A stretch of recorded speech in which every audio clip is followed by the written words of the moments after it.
I worked at a hotel, but I worked late at night.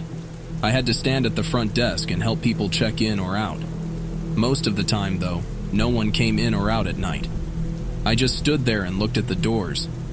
Sometimes there were customers who were not happy or acted strangely, but one night was different. It was raining outside, and there was a big storm. Usually, when the weather was bad, no one came to the hotel. I took out my phone to pass the time, but after a while, a man came to the entrance door. He walked in, stopped between the two sets of doors, and looked around inside. He glanced at me and patted his pockets, then left and went back into the rain. It was strange, but I had seen many strange people working at the hotel, so I didn't think too much about it. I thought maybe he forgot something in his car. I had never seen that man before, but that wasn't unusual because most guests checked in during the day. He didn't have any luggage, so I assumed he already had a room. A few minutes later, the phone on my desk rang. It was an outside call, not from one of the rooms. I answered and said the usual hotel greeting, asking how I could help. A man on the other end said he had parked in the front lot and needed help with his luggage. He asked me to come out and help him bring in a small suitcase. This was a strange request, but I told him that if he brought his car to the front, I would help him with his luggage. He hesitated for a moment, then agreed and hung up. I walked around the desk and waited between the entrance doors. I stood there for about 5 minutes, but he didn't show up. Impatient, I opened the door and stuck my head outside. It was still raining hard, but I could see the man across the parking lot, waving and motioning for me to come over. I had a bad feeling because I wanted him to pull up to the front to avoid the rain. Why would he want to walk in the storm with his luggage? Ignoring him, I closed the door and returned to my desk, thinking that if he really needed help, he would park in front. But as soon as I sat down, the man came through the doors. He must have run to get here so quickly. This time, he came all the way into the lobby and stood a few feet from the desk, breathing heavily.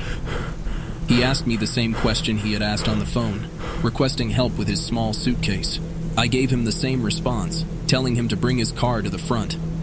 This time, he said he had already taken the luggage out of his car and didn't want to put it back in.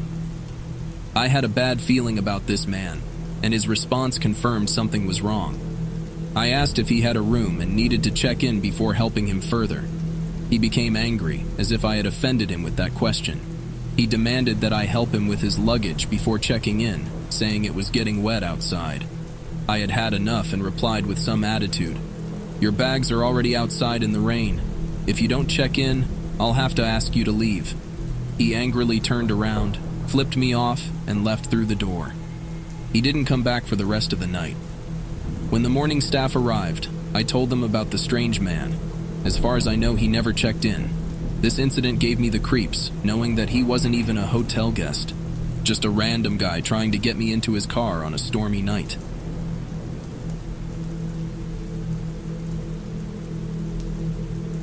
My friend had a small get-together at his house one weekend. We weren't celebrating anything special, just hanging out by the fire and having a few beers. We were having a great time, and everything was going well. I noticed I had only one cigarette left, and I wanted to go to the nearby gas station to buy a new pack. I had been drinking, so I shouldn't have driven. My friend Gavin offered to come with me, and he suggested we walk instead of drive. At first, I wasn't sure about the idea, but Gavin convinced me it would be fun. He needed to get some things from the store too, so I agreed, and we started walking. It was only about a 15-minute walk, maybe even less, so it wasn't too bad. It was nice because I got to catch up with an old friend I hadn't seen in a while.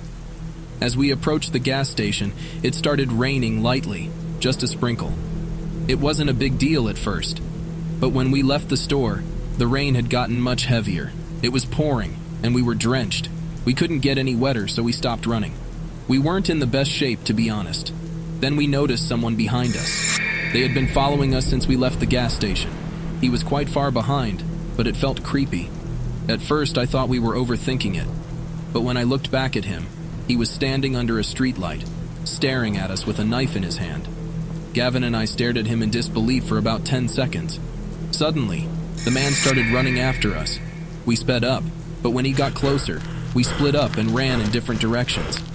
It wasn't ideal, but it just happened. Of course, the man started chasing me instead of Gavin. I ran into the nearby woods and was gaining distance on him until I tripped over a branch and twisted my ankle, falling to the ground. I tried to hold my breath despite the pain. I saw a flashlight in the woods and managed to crawl to a tree for cover.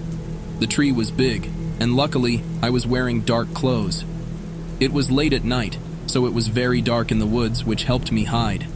I heard the man getting closer until he was just a few feet from the tree I was behind. Then he stopped and shone his flashlight all around, searching for me. After about a minute, he gave up and ran away.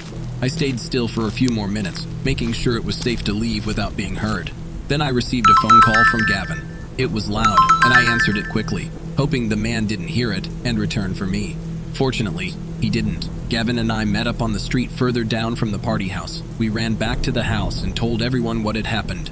At first, they didn't believe us, but then they realized we were serious. Our friend Matthew, who was hosting the party, took us inside. He gave us dry clothes and towels, and we stayed inside to sober up before driving home. I can't help but wonder what would have happened if the man had found me in the woods that night when I was in such a vulnerable position.